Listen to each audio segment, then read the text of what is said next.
All right, welcome.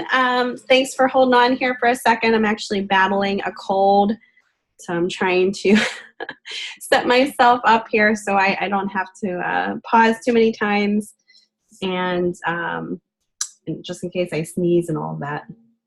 Welcome. Can you hear me? Just give me a yes if you can. Awesome. Welcome. It is week 4. This is the actual last live lecture for this class. It goes pretty quick. I know probably quicker for you guys because you're always so busy. But just remember, this is the final week. So we have come to this moment where we have been building up all of our projects from pretty much from week 2 to now. And we will be kind of doing some interesting things going forward here. So a couple announcements. We're going to be talking about CRAP Principles of Graphic Design, just a little review to wrap it up. Excuse me, I apologize if I'm coughing throughout this lecture. I'm going to try to mute the mic, but sometimes it won't happen. We're going to talk about changing colors from spot to process colors. That was something that you were doing in the last weeks here. And if you have any questions about that, I'll just kind of do a little quick review. And then we're going to be talking about preparing a document for print through packaging and your final assessment, which is the final print-ready files. And then the critique of student work we'll be going over as well. Okay, so don't forget that you guys also have a week 4 discussion. The original post is due by Wednesday, just the same rules apply. For the finals week. All late assignments and assessments are due by Saturday, this Saturday by midnight. There are no exceptions to that rule because we cannot have anything, we can't accept anything past that time frame. We have to submit grades pretty soon after, so we need the time to review, evaluate, and get those grades in. So don't wait until the last minute to upload, especially for this class, because those files can be pretty big. Make sure you're getting that in as soon as possible, just in case you have issues. The last minute might be a problem. Any and all redos of previous assignments are due no later than Tuesday at midnight. Now that, I would say, is up to week 3. I wouldn't, if you post anything before that, obviously it's not going to get credited because due to the university late policy, but you can still turn in week 3 work for week 4 if you want to, obviously redo it and get some points. All right. Any questions before I go forward here?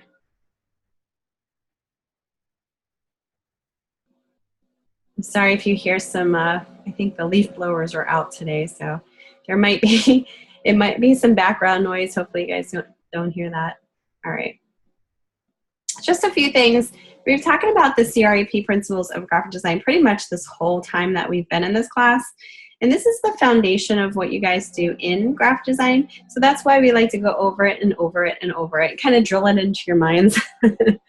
And the reason being is if you don't get these principles of graphic design, it's going to get a little loud here, I apologize, down pat, and you don't have a good foundation, then, obviously you're going to, you kind of may be designing in a way that might not be, more effective and meaningful in terms of your concepts. You might be lacking something. So contrast is a big key principle because it really kind of allows the viewer to zone in, zoom in on the focal point. It allows for readability and interest. So if 2 elements are different, make those differences striking. It doesn't have to be just with color, though. It could be from thin type to bold type. Okay, so think of it in that regards too. So scale. Repetition is another one, and this is something that we use often in graphic design to direct, organize, and structure your layouts. It also allows for unification if done correctly. And so, kind of think about how you can use this within your designs if possible. Alignment is a big one. This is one that I'm always kind of giving feedback on. And alignment is really important because if things aren't aligned properly, if they're slightly off and it doesn't quite make sense, it's going to look as if it's kind of, the whole layout is going to fall apart. It's going to look as if it's kind of slapped on there for no reason, and it's not going to read quite as effectively to the viewer. So you're going to line up elements to create visual structure. So typically we use grids and guides and stuff like that to help us. The last one is a little trickier, proximity. This is something that you'll get within time if you don't get it now. Basically what it is you clump together related elements so that their spatial relationships organize and emphasize. So, you know, you're kind of grouping these sections together so that it's easier for the eye to travel in one spot and then to the next spot. You have this nice visual pause in between each sections to allow it to be easier to be able to read it easier and understand it easier. So proximity helps that it's all visual organization, really. Okay, so graph design tips and tricks, some things to kind of be aware of. And most of you guys know these tips and tricks, but we'll go over it anyway. So the fonts, you want to make sure you limit the number of fonts on your page. You know, I noticed with some of you guys in the brochure design, some of you had 3 different typefaces. Why is that not good? Because it makes a disconnection. It doesn't keep your layout and your concept unified and cohesive. So there's a disconnect, and you don't really want to do that, because what happens is the viewer who's reading it just won't read as smoothly as it should if it's all consistent. So you want to make sure visually that you're kind of keeping that all together, keeping it consistent, keeping it unified. Text on top of high contrast background is difficult to read. Something to think about. So you might, want to think about that if you have a lot of body copy on a high contrast background. Some of you guys had issues with this with your posters and your brochure, and I showed you last week kind of some things to do to avoid that if you want to use like a full image with type on top. The keep it simple, stupid concept here, always think about that, I think sometimes, and I've been there before as a student, we feel like we have to put more into it than really should be.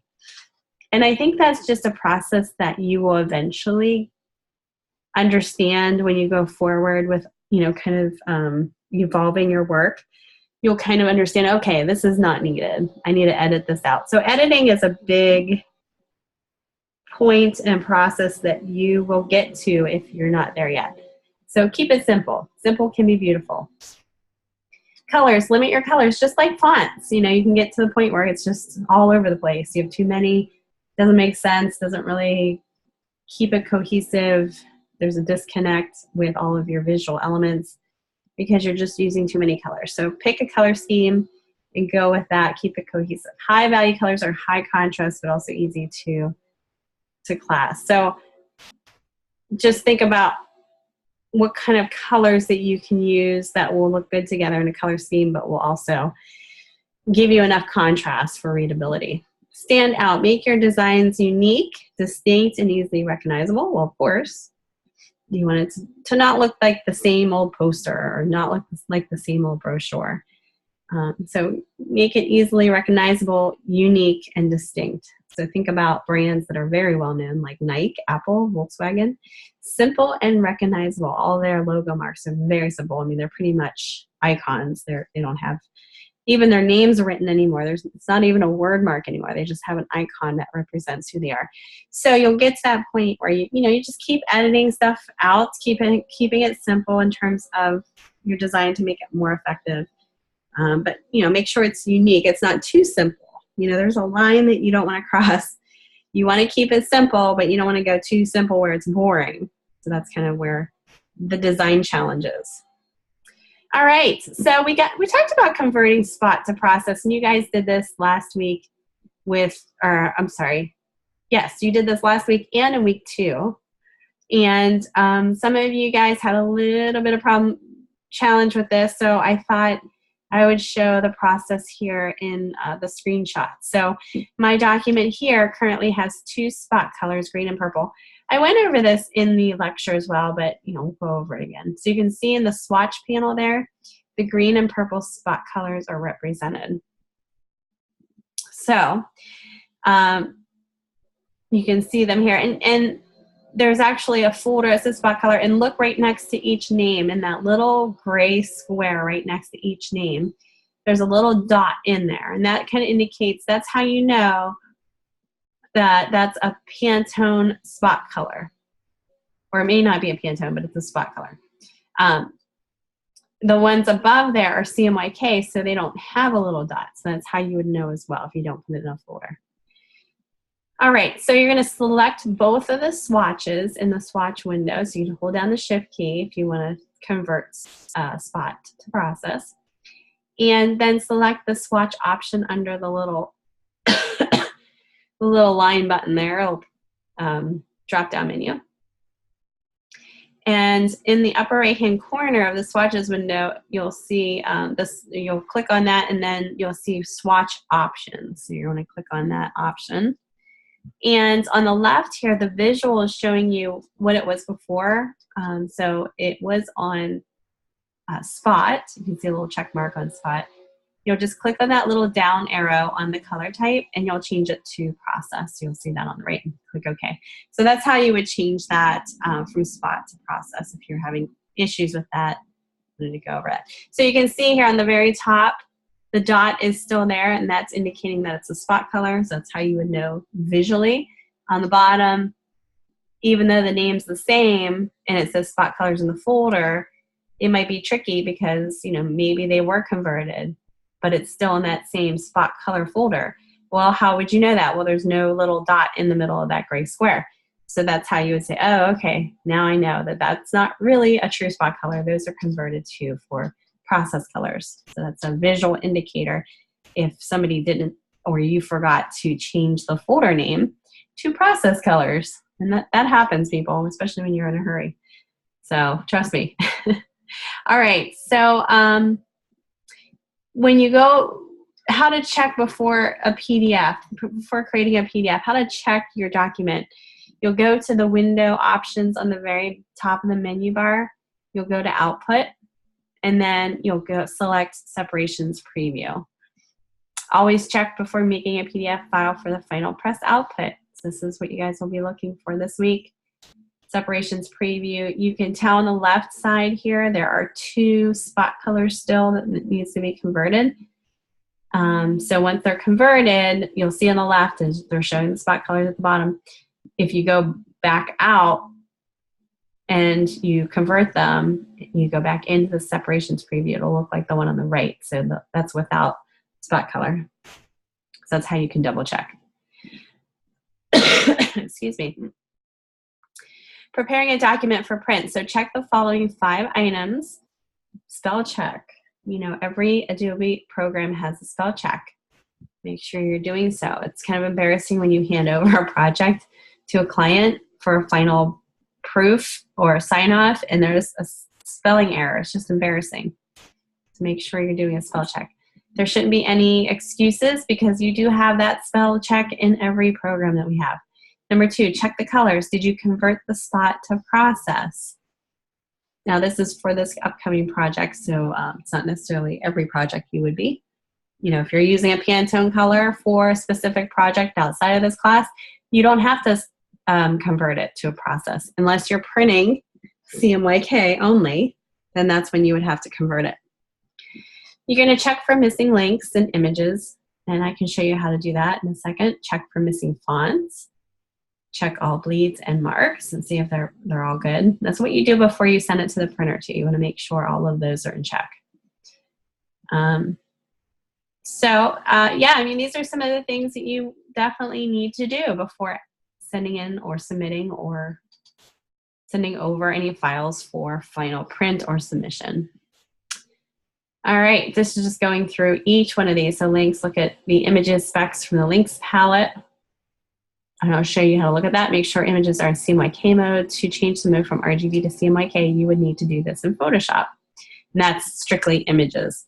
All Photoshop images should be 300 pixels per inch at actual printed size. Effective pixels per inch as shown in the links palette should be at least 300, but not much bigger. Photoshop images should be saved as a TIFF, PSD, or JPEG. Try to eliminate layers from your TIFF file. Use LZW compression and make the file size smaller. Only use PSD when necessary, transparencies, technical blends, masks, etc. It'll just make your file a little smaller. Fonts. Make sure all fonts are free of any problems in the font box. Convert trouble fonts to outlines. We will do a demo of this. I think I did one last week too. Bleed and marks. Make sure any item that needs to be bleed off the page extends 1/8 off the document. So when exporting a PDF, make sure bleeds are set to at least 1/8 in the marks and bleeds section after clicking save when exporting as a PDF. All right, make sure all printer marks are selected. Do not use the default document settings. When you go to package the InDesign file and then zip it, and a lot of you guys should pay attention to this because I've had some interesting packaged folders here coming through last week with some with just one PDF in it, some with just the InDesign file in it. So make sure you're packaging correctly. So make sure your document is saved. Then you're going to go to the file in the menu and choose package. This creates a new folder where a copy of your InDesign file is placed, along with a folder containing your fonts and another folder containing your links. I did a demo of this, but I can show you it again. Create a PDF and place it in your package folder. Do this in InDesign by going to File and Export. Make sure the preset is on Press Settings and make sure your printer marks are selected and the bleeds are set to 1/8 inch minimum. Now you're going to zip the package folder, which also contains your PDF, by selecting the folder in the Finder and go to File and Compress File Name. This creates a file with the same name as your folder, but with a zip.zip extension. This is the file you will upload into Canvas for this assignment. It is also what you will send to printers via email when sending a job to the press. Any questions about that? Just kind of preparing a document for print. A lot of stuff to think about.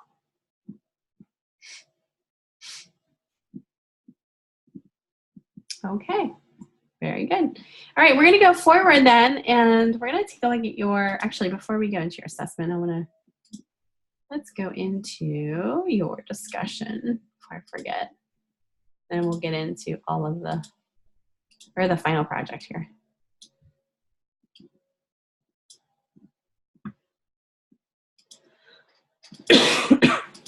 Like I said, I still have a cold, so you'll be hearing me coughing. Hopefully not a lot, but I'm going to try my best to not cough here.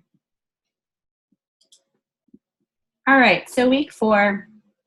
Don't forget to start out by clicking on the week 4 button. It gives you a nice overview of what we'll be going over this week and your learning objectives. So we're going to be discussing the role color plays in Big 4 design principles with CRAP. We're going to identify and determine the appropriate use of lossy and lossless compression, differentiate between additive and subtractive color models, differentiate between spot, Pantone, RGB, and CMYK color models. We're going to define primary, secondary, and tertiary colors, tints, tones, and shades of colors. We're going to identify the following color schemes: complementary, triadic, analogous, split complementary, and monochromatic. Identify and apply correct resolution for print output. Distinguish the similarities and differences between raster images and vector graphics. We kind of talked about that last week. Set up margins, gutters, and bleeds in a document for correct pre-press output, and create a packaged print-ready pre-press file. And there's a video here you can take a look at, a little short video. But those are everything that we kind of are working on still, like in the last week, but we're definitely going to hit upon again this week. So lots of stuff that you guys are going to be going away with here in week 4. All right, so what you're going to do, we're going to be talking about what lossy and lossless compression mean, and kind of the reason why you would use either or. So you're going to compare and contrast. So go ahead and read through the background here. I won't read it, word for word, but I will go to the prompt. This is where you'll take the instructions to start your discussion. So the internet is full of images that are crisp and clear. There are also some sites that contain images that are not designed well. As you watch the video above, there's a video right here, and search the internet, think about when a lossy image might be appropriate, when a lossless image might be appropriate, And then what would you do when lossy compression is the appropriate, but lossless is the only option? So kind of interesting things to talk about here. And like I said, it gives you a little background about stuff, and then also this little video you have to watch. Okay, so the main question that includes a valid question of relevance to lossy and lossless compression and its impact or implications for your life or future career. So it's 150 words. Make sure you're hitting upon that. And don't forget, there's a sample down here if you want more information on, or like an example of what a question could be. This is kind of good to check in here to see for inspiration here. Let me open this up.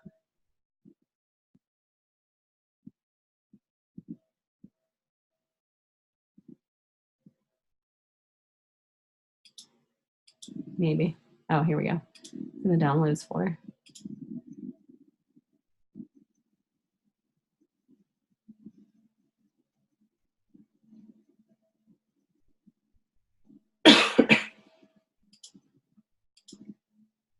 Okay, so here's the example for this week. So here's the question that is posed here. Now that we understand what lossy and lossless compression is used for, what file formats are used for each? So then that's the question, and then the answers below it. So for web images, it's appropriate to use lossy compression. Lossy compression dramatically decreases the file size by creating a similar but not an exact copy of the native file. In the picture, there's probably a different color for every pixel. Lossy compression can make the file size smaller by limiting the number of colors in a picture. And it goes on to explain what lossless is. So the other option is lossless compression. This type of compression is not too much smaller than its uncompressed size. The advantage of choosing the type of compression is that it will not lose quality. Lossless compression is used for things such as backup files, software applications, and anything else that needs an exact copy. If a client needs a high-res file, lossless, but their email only supports a lossy file, I would use a cloud-based method such as Dropbox or Google Drive to send the file to them.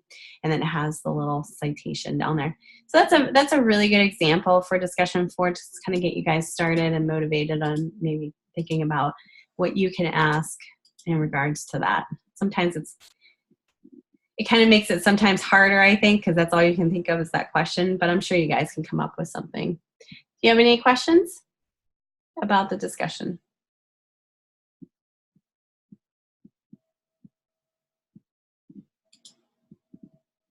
Okay. All right, so we're going to go right into your assignment for week 4. I believe your assessment is a quiz. Let me go back here. I think it's it's a quiz. So just jumping ahead here. Assessment 4 is a quiz that you'll be taking, and the learning objectives are listed here. And the quiz is based on readings, videos, and classwork you completed this month. Be very careful to read the question to help discourage cheating. Some questions will seem like others. I'm sorry, I can't read this here. It's been a day. To help discourage cheating, some questions will seem just like others, but the values have changed or what is asked for is changed. So be sure you know that what the question is asking for the values to use. There are 11 questions in the quiz and it's not timed. Okay, just so it's 35 points, just to kind of give you a heads up. All right, so that'll be good. And then assignment 4, let's go ahead. You can read through the background. I'm not going to read through all of this. You guys can definitely do that. This is a good start to understanding the compression, LZW, what it is, and stuff like that. So, all right. So the prompt is, the assignment is to prepare you for the correct way to send files to printers. The design revisions you receive from me would be that a client what a client may tell you. So these must be fixed before sending to press, or it will be very expensive reprint for the designer. Look at my instructions on feedback on the technical issues and fix anything and everything that was noted. Learning what needs to be sent to the printer correctly the first time will save you time and even money. If your files are not set up correctly, the printer can fix them, but they will charge you, and it will be in addition to the bid, so you will have to pay for those fixes, not your client. You must incorporate design and technical revisions per your instructors and my feedback on the following projects for this mod. So you're going to go back, and this is your chance to clean up and revise your week 2 poster, your week 3 brochure, and your week 3 signage. Okay, so take the feedback and apply it. Pre-press requirements. Okay, so you have your poster and brochure, and you're going to go through these little checklists here. So all images converted to the correct color model. So if you have any Pantone spot colors, you want to make sure they're converted to CMYK process. All images placed at correct resolution for print. Images not scaled above or below industry standard. All images saved with the appropriate file type. Bleeds correctly implemented. Margins and gutters properly positioned. Signage, logo and text colors correctly set for spot color output. That's a 2-color spot project. I noticed that some of you guys were doing 3 colors and they were CMYK process colors, and that's just not right. For signage, needs to be 2 Pantone colors. Aspect ratio for enlarging is correct. All elements are properly created to be fully scalable for enlargement. All right, so submission requirements. This is important. So poster and brochure, you're going to create a package for print file out of InDesign. So you're going to do the whole step, and I'll show you. Poster and brochure. You're also going to create a press quality PDF. Okay, package and press quality for both of those. Signage, you're going to have the native Illustrator file and a press quality PDF for review, what you exported out as. You're going to create a folder named DES114 assignment 4, your first and last name. Place all the files from 1 to 3 into the folder you create in step 4. Zip the folder and upload the zipped file. Note, if the zipped file is too large for Canvas to upload, place the PDF into the package folder and zip each one separately. The sign would have the PDF AI compressed together, and the name would change too, and then it'd give you like the poster instead of in general, and then brochure, and then signage. That's the 3 separate ones. Now that's only if you can't do the one zip folder, if you can't upload the one. They could be pretty large in size. That's why we're kind of saying in advance. We've had problems with students trying to upload it. So that's kind of the alternative way to do it. All right, create web-friendly JPEGs of your campaign and upload them to your Behance site. Email your FPA, excuse me, with a link to the project, and you're going to CC, carbon copy, your instructor, which is me. Okay, so we'll go through all of this. Any questions before we get started here?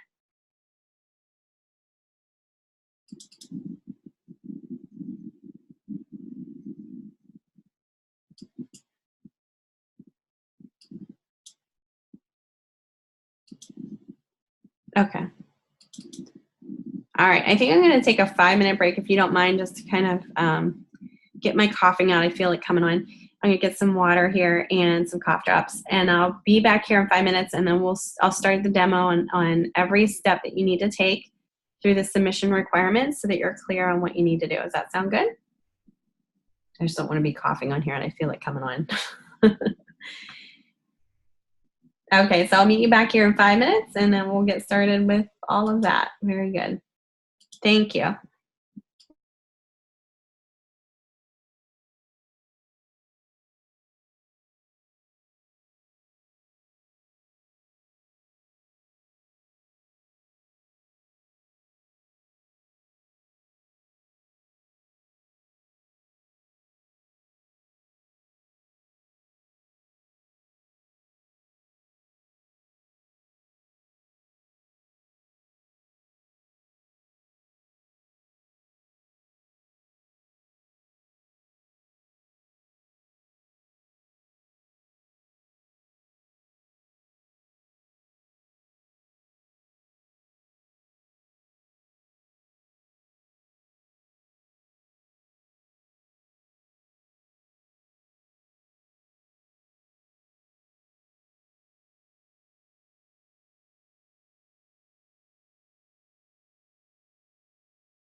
Okay, can you hear me? Looks like we're 5 minutes is up here.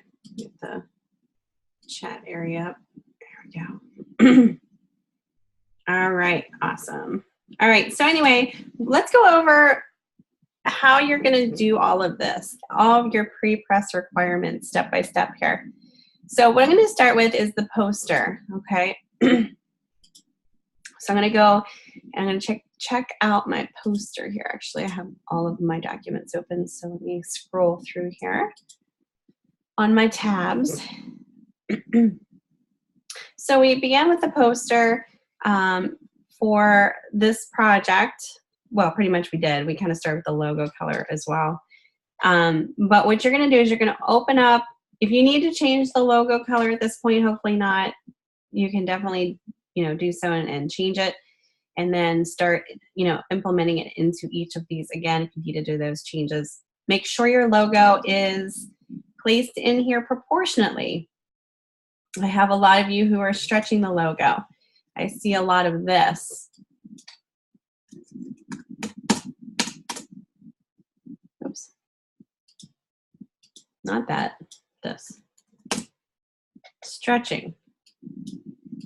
So the logo is, oops, not looking like the original logo. So it's either distorting vertically, so you can see up here, and you can double click on your file. When you place this into your InDesign file, double click on that blue bounding box, just double click right in there, and this red box will appear. And this means that you can move this all around inside your blue box.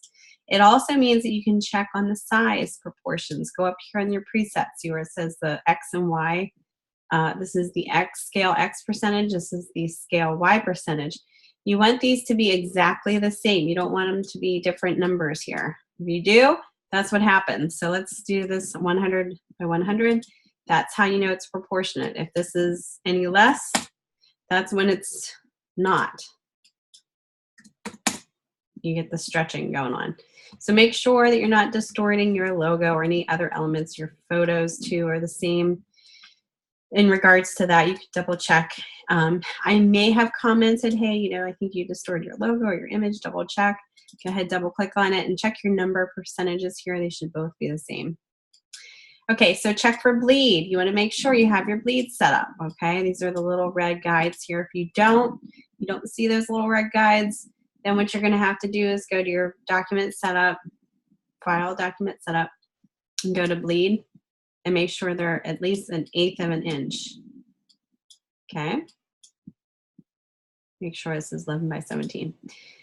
Make any changes necessary that you need to. If you, at this point, have a lot of stuff to do in terms of revisions, that's fine. You have the time to work on this now. But what we need to do for the poster, we need to package for print, okay? Before I go on, do you have any questions about anything in regards to the poster? It's pretty self-explanatory. Go down here on the very bottom part of your document. Okay, see where it says no errors? Make sure that that's not red. When it's red, that means you have an error. You can go up to your, go up to window. We're gonna check your links. Choose links. If any of these are missing, say you moved this image outside of the folder that was originally synced to, and it's somewhere else, or you deleted it, it's still going to show the picture. It'll be kind of pixelated, but it's going to give you a warning sign in your links panel here. Right now, everything looks good, but you'll have this yellow warning sign that you'll need to sync it. And it's telling me here, this is a TIFF.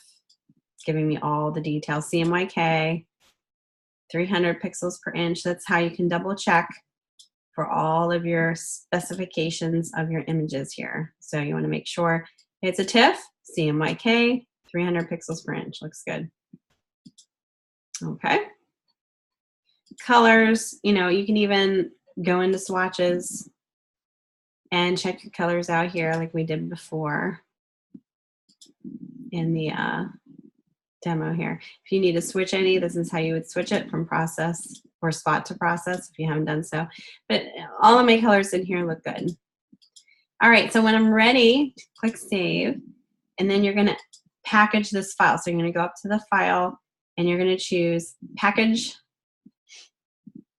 and then you're gonna have kind of this little selection of menu items here that you can go through, the summary of it, how many fonts that you have, how many are missing, links and images, how many links are, you know, and this will kind of give you a synopsis of what's going on in your document too, so that if anything is wrong at this point, you can change, you can revise it. If you go down to fonts, this is all the fonts that are used in your document. Links and images, again, just to kind of show you each image, and then its type, CMYK, or a TIFF file format, CMYK, and it looks like it's linked. Color and inks, if you have any spot colors in here and you don't mean to send that out, you want it all to be processed, then you'll need to change it. This is processed here, so that's good. Then you have your print settings and external plugins and all that good stuff. But really all you need to do, if everything looks good, just click package, and you're gonna create, you don't have to actually fill this out either, just continue. That's typically if you know you're gonna send that to another fellow designer and you wanna put your contact information in, or even a printer. All right, so you're gonna rename this assignment for first and last name. And if you're doing these separately, say if you can't save all of these into one, and then you can save them all into one, but it's too big to upload all in one file, then you would save these out separately as you package, and this one would be called poster instead of this name. Make sure all of these are checked here: copy fonts, copy linked graphics, updated graphic links in package, use document hyphenation, include fonts, include IDML. That's pretty much to let you know if you have the document open or not. It's like a little icon that shows up. Here, you can leave this unchecked because we're gonna separately export our document here, okay? You can have it checked, just make sure your press quality is selected here, but I like to go through separately just to make sure everything is good. So I'm gonna leave that for now. I'm gonna hit package, and it might take a little while, but it's packaging. Oh, excuse me, just trying to get a drink here in between. All right, and that's gonna pretty much be on your, you know, wherever you saved it at. So let me open this up here.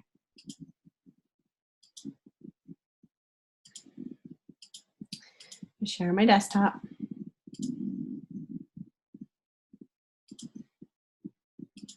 All right. Oh. Where'd you go? Where'd you go?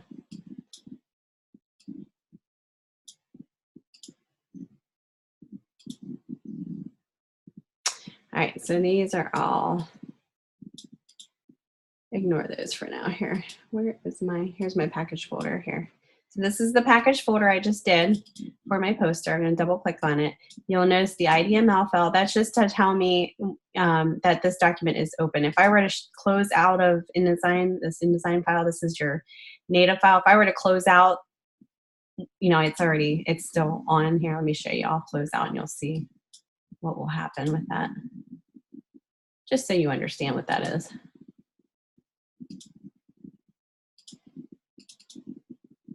Oh, it's still there. Okay. Well, I guess, let me open this up. This typically just shows you that you have this open, but I don't know if it's still staying in there for some reason.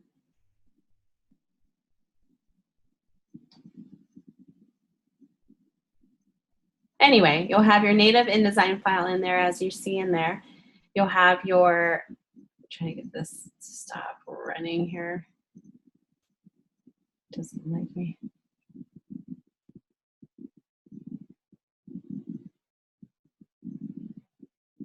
Let me wait till this pops open because I can't do anything until this is open here.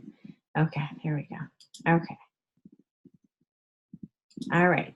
So it has your native InDesign file. It has your document fonts, and it has instructions if you left any, and your links for your images. All right, all in one folder. Okay. Any questions about that?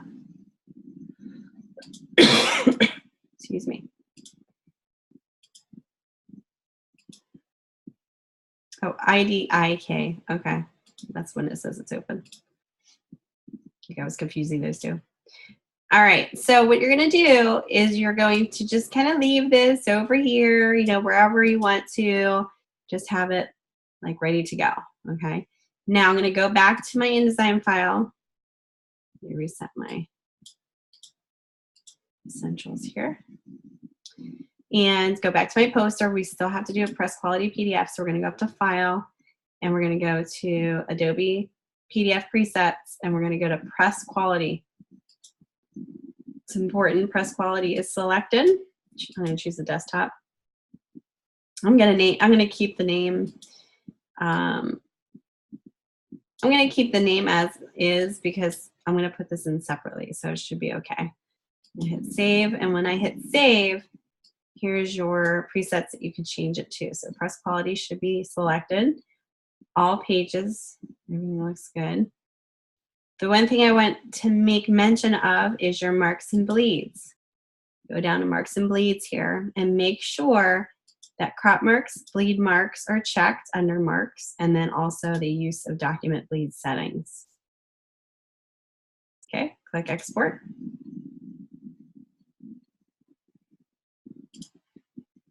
And there's your press quality PDF.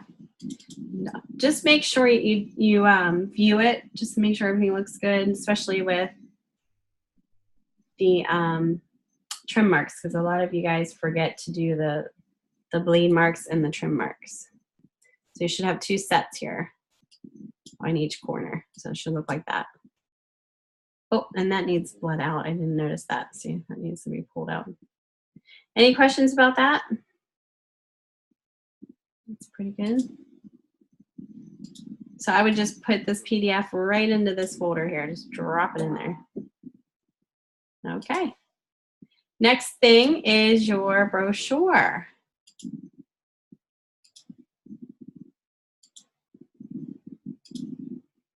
This one might take a little longer for you to revise depending on what you need to do based on the revisions.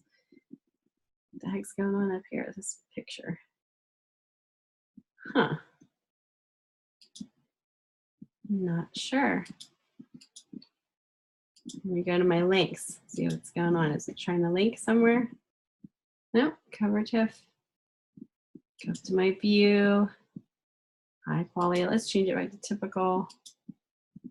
Let's see if that makes a difference. That's really weird. Why is that doing that? All right, let me close out of this and let me go back in. Something weird is happening here.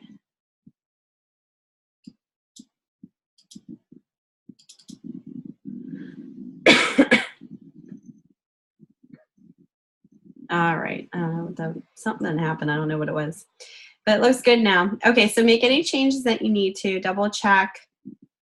Some things to think about because I saw a lot of this going on with some of you guys. Front panel. So this is the cover panel. Thank goodness I had all of you design it on the right panel this time. I usually have at least 3 or 4 of you guys that put it on this side, but you know, in this class it was good. Double click on your logo. Make sure your logo is in there and it's at a reasonable size and that it's proportionate. Make sure you have space in between a lot of your elements. Proximity is important. You have visual interest. And make sure if you're going to center align all of your elements, make sure it's all center aligned. Keep it consistent. I see a lot of, some are left justified or pushed over a little bit and the other ones are centered and it's just very inconsistent. So make sure if you're going to center align your elements that you do it consistently.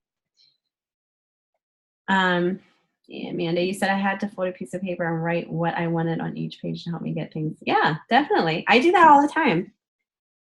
And sometimes clients like to see how everything flows together in that regards. You know, they're into the thumbnail stage where they maybe have to balance out certain things on different panels and where they want it to be shown.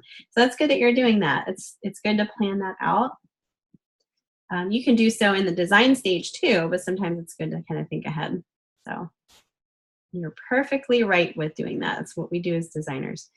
All right. Also, if you're make sure you have enough contrast behind your body copy. I saw some of you guys who, let's say, had a similar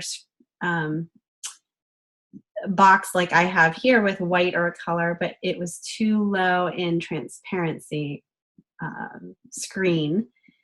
So it makes it harder for it to read. See how much harder it is here, especially in this area where the hue is getting similar to the hue of the type.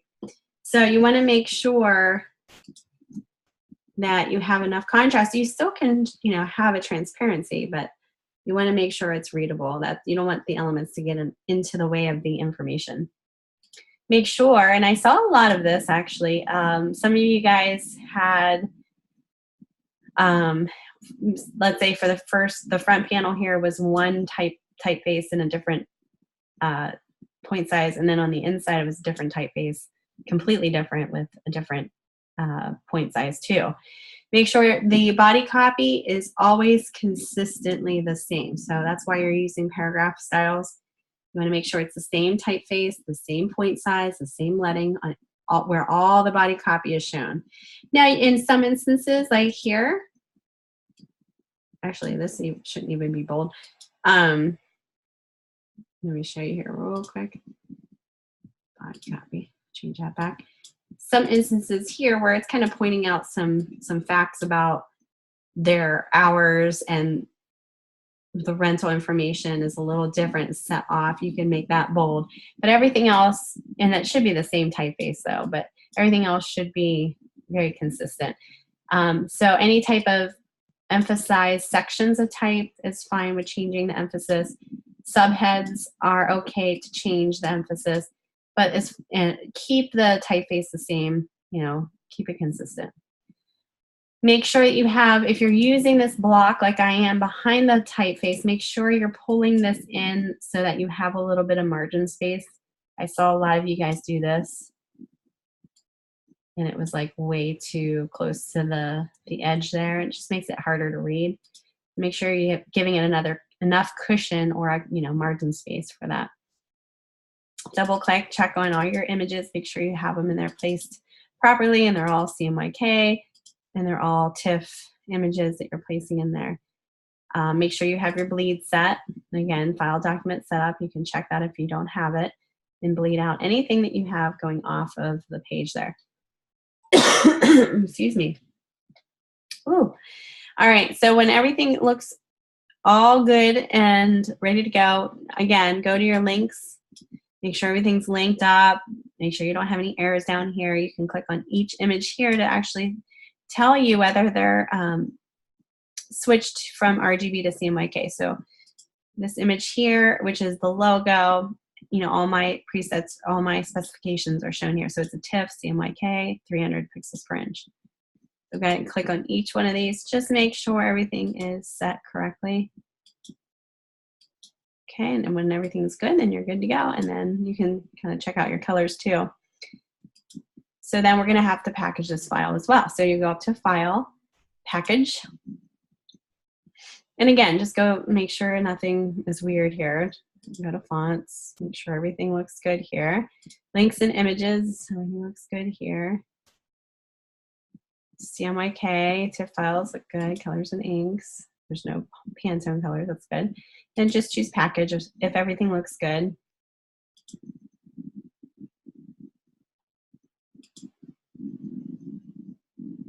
Okay, and then you're going to name this Assignment 4. And then you're going to name this Brochure.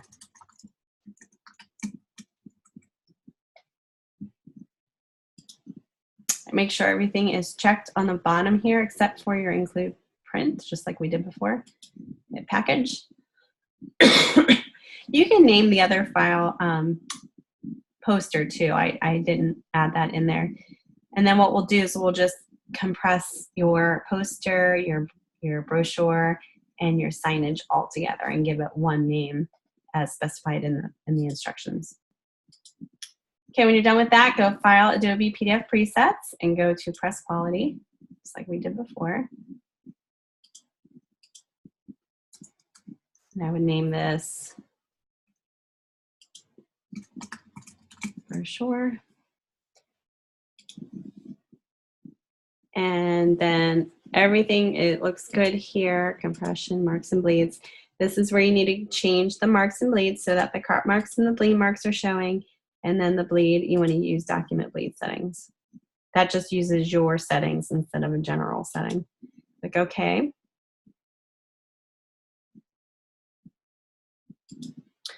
And that should be on my desktop here. You want to double click on the PDF once it's created so that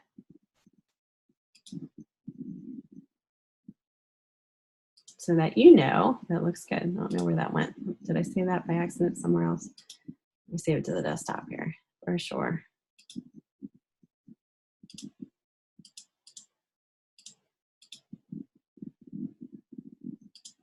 I saved it somewhere else. Oh, there it is. Okay, so here's my folder for my brochure. You can name this one. Let me go back to the other one. You can name this one poster. This one's brochure. And then just double click on your PDF of your brochure just to make sure that your bleeds are in your bleeds and your trim marks are all specified here, and that everything looks good. If everything looks good, just dump that right into your brochure folder. Now you have one more thing to do for the most part in terms of packaging. So we did poster and brochure. We did all of this. So now we're going to do your signage. So logo and text colors correctly set for spot color output. Aspect ratio for enlarging is correct. All elements are properly created to be fully scalable for enlargement. So what you're going to do for signage. Sorry. Logo and text colors correctly set. I accidentally pressed that little thing down here where it says listen. All right. So we did poster and brochure, package, and then pre-press. That's good. Press quality. Now we're going to do signage. Native Illustrator file needs to be supplied, and then a print quality PDF. And then lastly, we're going to create one of the last things, we're going to create a folder and name this here, the general name, and then we're going to place all of them in there. And then we're going to zip it. Okay. So let's go, and the logo, or I'm sorry, the signage should be an Illustrator that you're opening this up in. I don't think that these are actually set in my Pantone colors because there's no dot here. But let's see.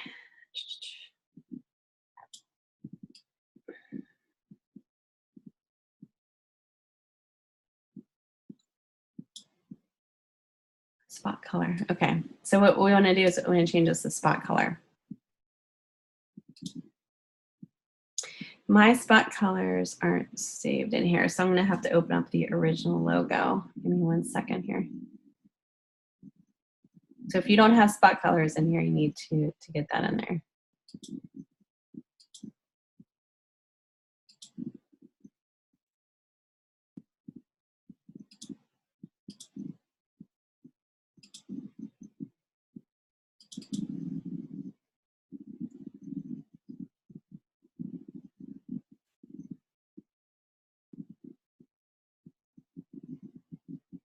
All right, so I had to go back to my original layout here, and this is, oh, and these aren't spot either, but, or at least it's telling me what it is.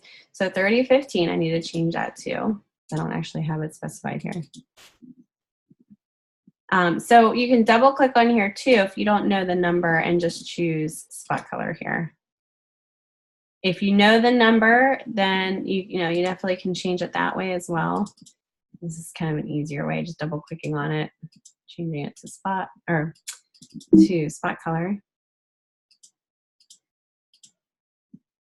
And then just make sure that those are applied to your actual elements here. That's the red, that's the blue.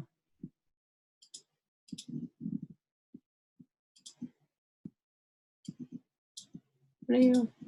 Spot color has a little white and triangle at the bottom, and then also has a little dot in that triangle. That's how you know it's a spot color. So we want this to be a spot color. And once it's a spot color, your signage, go File, Save. And then we're going to save this as an outline version. So File, Save As. We're gonna name this outlines because we're gonna export, or I'm sorry, we're gonna convert it from a typeface to a shape so that there's no worry to have to link or package this. We're not packaging this. So because we're not packaging this, the person that you're giving this to, which is me, may not have the typeface that you have. Because that's the case, the only thing that you're gonna really create outlines to is this typeface here. So you can just select that. This is already converted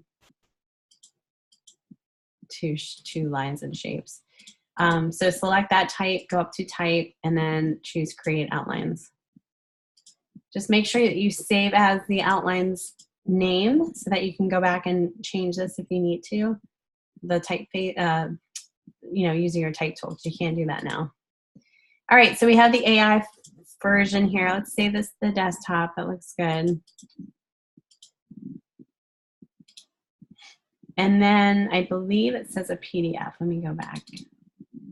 Whoops. What am I doing here?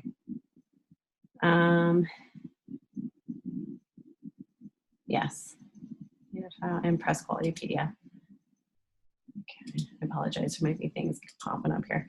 All right, so what we're gonna do is file, export, save as, or no, sorry, wrong pathway. Go file, save as in Illustrator, and you're gonna choose the PDF variation here where the format is. I'm gonna save this to the desktop. Once I click save, the preset panel will come up, your general settings, your compression, marks and bleeds, all that good stuff. Oops. Get rid of this here. All right, so make sure, let's see, make sure that this is actually press quality. So go ahead where the PDF presets is, drop down menu, press quality, and then you may want to do, yeah, I would do just the trim marks. So just choose the trim marks here. I don't think it says that instruction, so if you forget that, that's fine. And click Save PDF. Okay, go ahead and check it out, your PDF here. Okay, that looks good. Perfect. And then here is your AI file, which you'll have together as well. So what I would do is just create a new folder, and I would name this DES114 underscore signage, and then maybe your last name, first and last name. This one, right? There we go. Just because we have the other ones kind of doing that. And then just dump those two in this folder. Okay, so you have your signage AI file and your PDF for the signage. Now, this is where it gets tricky because these together, combined, all in one zipped folder, might be a big file. So let's go ahead and see how that looks. So you can either drag and kind of highlight all three or hold the shift key down to select all three folders. And you can either hit Control if you're on a Mac. When you do that, there's a menu bar that pops up and you can choose compress 3 items, or you can go up to File and compress 3 items here. That'll zip all 3 items into one folder, so you won't have to worry about all 3, kind of uploading all 3. You shouldn't probably have an issue, but if you do have an issue uploading this one file to your submissions area because it's too big, then I'll show you what to do next here. 1 second. When you do the zipped folder, just click on the name part and just put your first and last name. Don't put any dots, just kind of keep it simple. When you unzip it, I'll see your final names here, so it should be okay. So this file, this zipped file, let me show you how big it is. Command-I will give you the information on how big this file is. On the upper right-hand corner, it's telling me the size of this file. So it's 155.4 megabytes. That's pretty big. That's why you might have issues uploading it. If you have issues uploading this one file, go ahead and compress each 3 files here. So select it, say compress, and then I would name it each, well, you don't even have to. It's going to rename it for you. Oops, that made alias. What am I doing? Compress. I'm going to compress all three of these.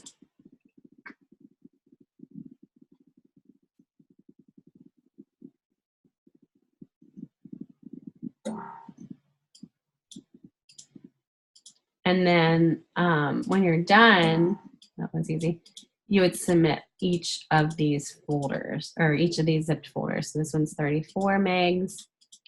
This one's 118 megs. That's a big one. This one's 2.4. So it might be easier just to do 3 submissions if this one's the bigger one isn't uploading. But try the big one first and then go from there. Any questions about that? I think we pretty much covered all of this so far, except for the Behance stuff. So, okay, so we're right here. We're right at number 7. That's good. Any questions before we move on here?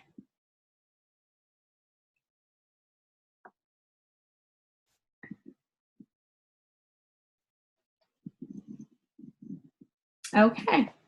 All right, so when you're done and you uploaded it, the only thing that you need to do is create JPEGs for each example to put on your Behance site, okay? So let me stop sharing here.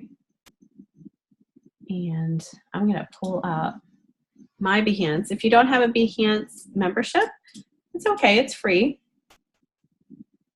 Just give me 1 second here and I'll pull mine up. I didn't have mine logged into here, so you have to give me a minute. So Behance is basically a great website to post your work if you have final portfolio work, and also follow other creatives and studios and cool people. I say cool people, but you know what I mean. To be inspired by, and also you never know, you might get like a job. You might be interviewing for somebody on here that you've been following, so you got the scoop of what they're all about, what their work's all about here. So what you want to do is you want to go ahead and go to behance.net and then sign up for a free membership. Yours might look different. This is me. Yours will definitely look different. These are all my pieces here that I uploaded. But it's very, very simple. I'm going to show you here in a second. I'm going to share my desktop so you can see what I'm doing. All right, so basically what we're going to do is we're going to go right back to your poster. We'll go do that first.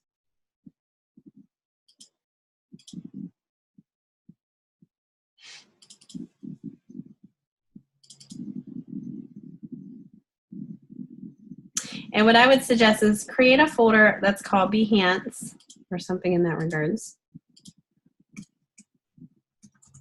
so that you can throw all the JPEGs in there. All right, so now you're going to go up to File, Export, when you open up your Illustrator. And wait, I'm going to save to my desktop. Way down here where it says Format, you're going to just save as a JPEG. And then create and save as a JPEG. So you can have the quality set at high. Resolution 72 is fine. Color space, RGB is fine because it's for the web. And then hit Export. So I didn't have to change any of that. So here's my Behance folder. I just exported this out. This JPEG, so let me double click on it.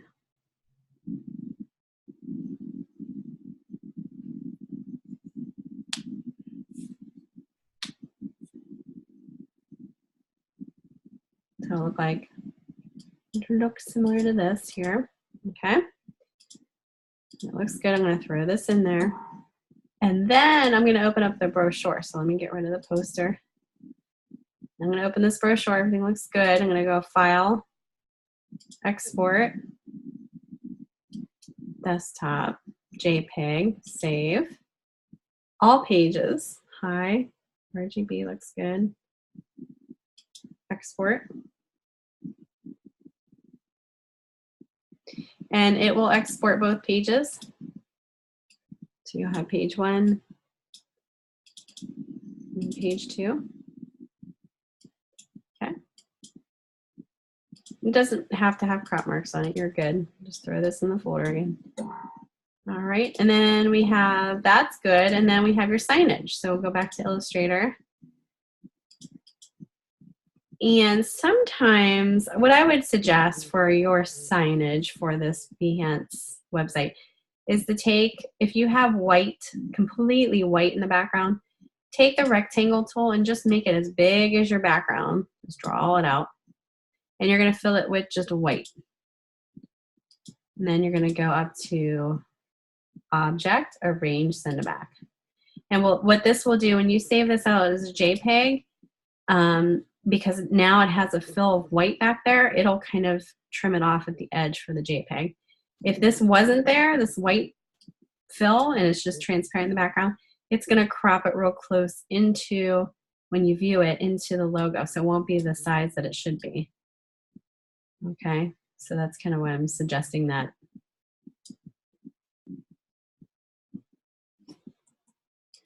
All right, so go File, Export As, and you want to choose JPEG, Desktop, Signage, Export. You want RGB selected because it's for the web. Quality is good. And that's okay if it's medium resolution. Click OK. Remember that when you're designing for putting on the web, you want it to be a lower res and RGB mode.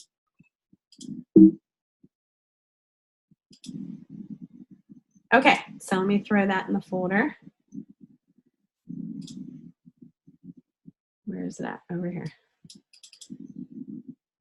So there it is. Now, if I were to put that color background in there, it might have cropped it. It might have cropped it a little bit closer to the logo, like that. So that's kind of why I suggested that, just kind of putting that white fill in the background. I'll throw this in my Behance folder. So in my Behance folder, I have 4 files. So I have my brochure, front and back, poster, and my logo. All right, log into your Behance. And what we're going to do is you're going to create a project. Once you get everything set up, create a project. It's very easy.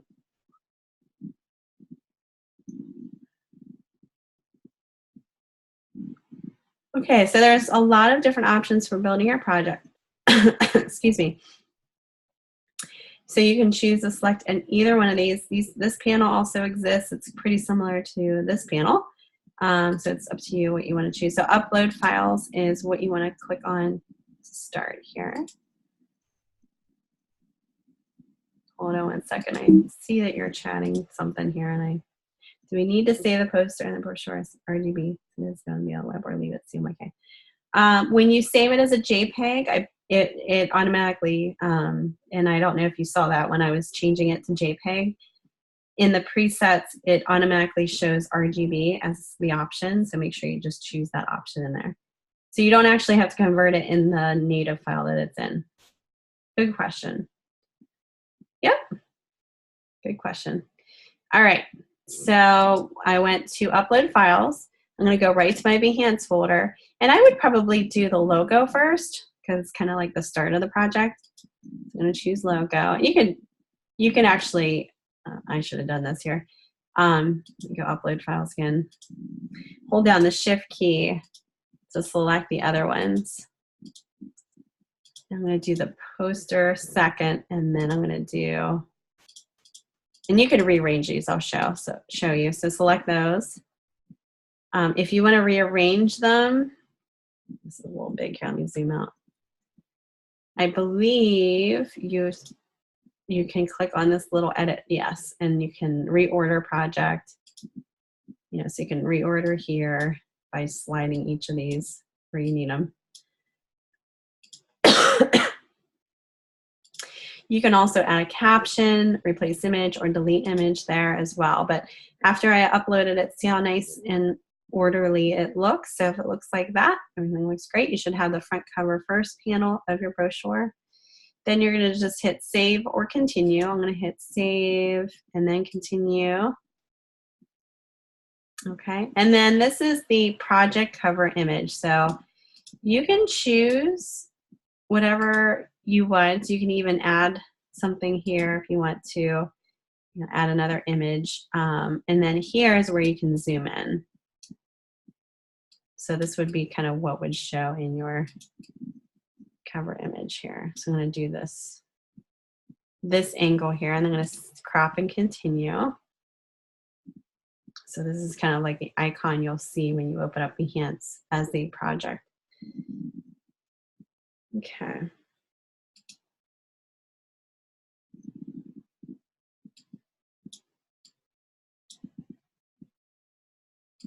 And then you can name it, you know, project title, DES114, Aqua Excursions, branding, brand identity, something like that. Crop and continue. And then let me zoom in here so you can see a little better. Basic information. Oops. Did I just save out of that? Of course. Let me go back. Creative fields, you can add this. So if you want to do like branding, you know, whatever, graphic design, you can select certain ones to highlight in terms of their creative field. Tools used, you know, if you want to add in here Adobe Creative Suite, or even Illustrator, Adobe Illustrator, Adobe InDesign, add those in there, done. Co-owners, you're good, that looks good. Okay, publish. Once you publish, you can promote your work. Now, this is the important part. This link here, you want to copy, okay? So you want to hit this little link, and then you want to do a Command-C, which is copy. And then you're going to create an email from either, you know, hopefully it's from your school account so that we can track you from school. But send that email to your FPA and then CC me, carbon copy me on it with this Behance website link here. So you're going to copy and paste. So Command-C, Command-V, you know, just say, hey, this is so-and-so from DES114. Here is my Behance link for my final. And then once we click into your Behance page, we'll be able to see this here and click on it, and we can view your work. Okay, so I'm going to make sure you guys do those steps properly. You save it properly. You created your project here in Behance to place in there correctly. You can edit this, even if, say, you have to go back and make changes to it and then re-export them out as JPEGs again. You can completely delete this. Just go up to upper right-hand corner, delete, or unpublish, promote, edit. This little drop-down menu. I think this is reorder. Yeah, you can reorder this. Any questions about that? That's pretty much it. So then the link I will go right into this page when I click on that link, and I'll be able to view your work. Same with your FPA.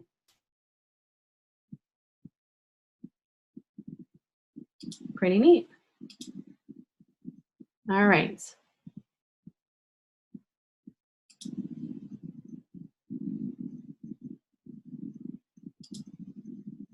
So that's pretty much it. That's all you have to submit, your package folder with all 3 projects in there, your poster, your brochure, your signage, packaged up correctly.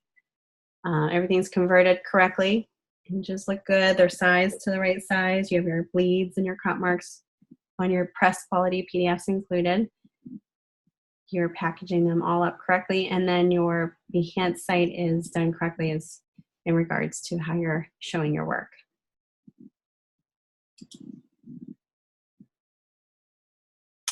All right, so as we finish up here, we might end a little early, so if you want to go over anything, let me know. This is the last bit of information here.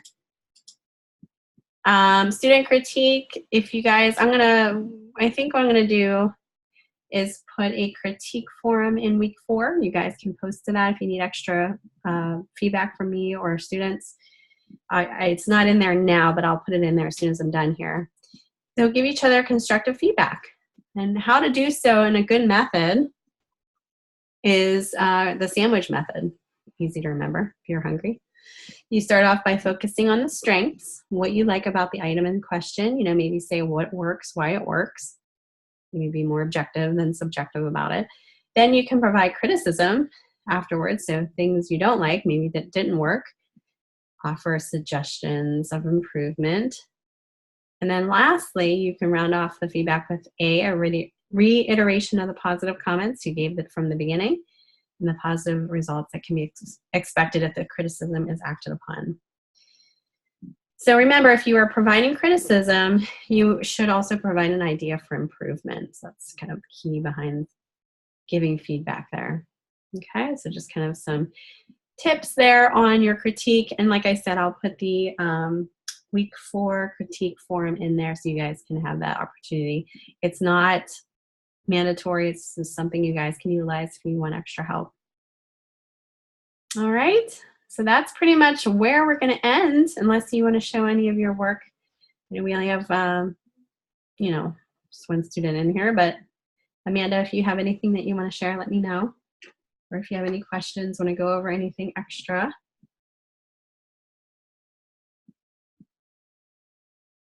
No pressure.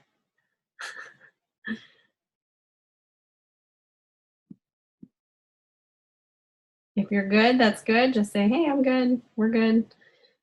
And then we'll just kind of wrap it up.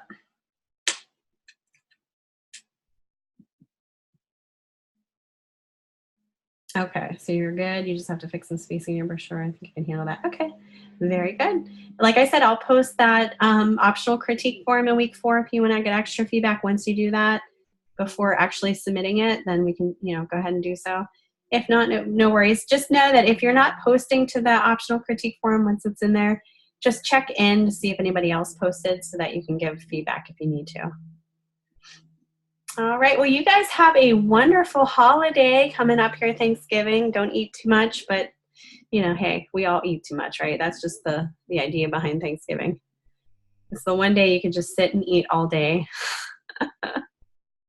Oh, you're welcome. I'm glad you enjoyed this class. And let me know if you have any questions going forward, and enjoy your holiday. I will be on the boards for the discussions this week. So I will still be here if you need help. Okay. All right. Happy Thanksgiving, you guys. Have a great rest of your day.